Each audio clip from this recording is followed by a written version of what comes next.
कुमार। चलिए जानते हैं देश दुनिया की तमाम बड़ी खबरों को सिर्फ 5 मिनट में।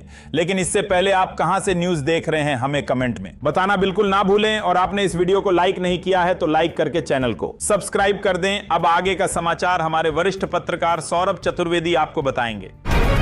भारत ने पहलगाम आतंकी हमले के बाद पूरी दुनिया को बता दिया था कि भारत पाकिस्तान की सीमा में आतंक ढांचे पर जोरदार प्रहार करेगा। इसके 6 दिन बाद ही इसे ऑपरेशन सिंदूर के तहत अंजाम दिया गया। अब भारत ने पाकिस्तान को वैश्विक स्तर पर भी जमींदोज करने की तैयारी कर ली है। इसके लिए भारत आतंकवाद के सबूत के साथ संयुक्त राष्ट्र में एक टीम भी भेजेगा।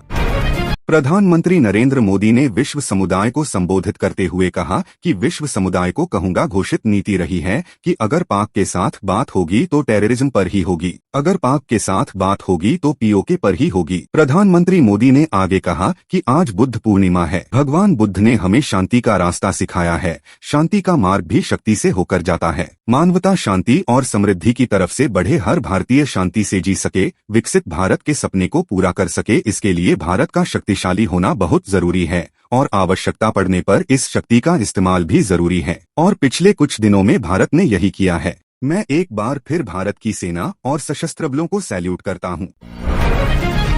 ऑपरेशन सिंदूर के तहत भारतीय सेना ने पाकिस्तान के आतंकी ठिकानों को नेस्तनाबूद कर दिया है। अब इससे जुड़ी अहम जानकारी सामने आ रही है। भारत ने 7 मई को कार्रवाई की, लेकिन विदेश मंत्री डॉ एस जयशंकर ने 1 मई को ही अमेरिका को इसका स्पष्ट संदेश दे दिया था। हमारे सेनाओं के प्रमुख भी बड़ी बातों का खुलासा किए हैं। उन्होंने कहा है, लाशें हम भेजते हैं, कब्र का इंतजाम तुम करो, और उन्होंने फोटो भी साझा किए हैं। आईएम प्रमुख असदुद्दीन ओवैसी ने पाकिस्तान को आड़े हाथों लेते हुए उसके ऑपरेशन बुनियानुल मरसूस को झूठा करार दिया। उन्होंने कहा कि पाकिस्तानी सेना कुरान की आयतों का गलत इस्तेमाल कर रही है और इस्लाम के नाम पर दुनिया को गुमराह कर रही है।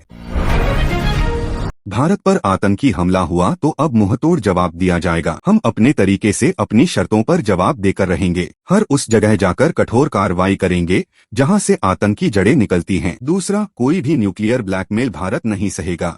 न्यूक्लियर ब्लैकमेल के नाम पर पनप रहे ठिकानों पर भारत प्रहार करेगा। पीएम मोदी ने कहा कि पाकिस्तान दुनिया भर में तनाव कम करने के लिए गुहार लगा रहा था और पूरी तरह पिटने के बाद इसी मजबूरी में 10 मई की दोपहर को पाकिस्तानी सेना ने हमारे डीजीएमओ के संपर्क किया। तब तक हम आतंकवाद को, इंफ्रास्ट्रक्चर को बड़े पैमाने पर तबाह कर चुके थे। प्रधानमंत्री नरेंद्र मोदी ने सोमवार रात को 8 बजे को राष्ट्र को संबोधित करते हुए कहा कि जम्मू कश्मीर के पहलगाम में 22 को अप्रैल को हुए आतंकी हमले के खिलाफ भारत ने आतंकवाद और उसका समर्थन करने वालों का करार जवाब दिया है। प्रधानमंत्री ने ऑपरेशन सिंदूर का जिक्र करते हुए पाकिस्तान को आतंकवाद पर कड़ा संदेश दिया है।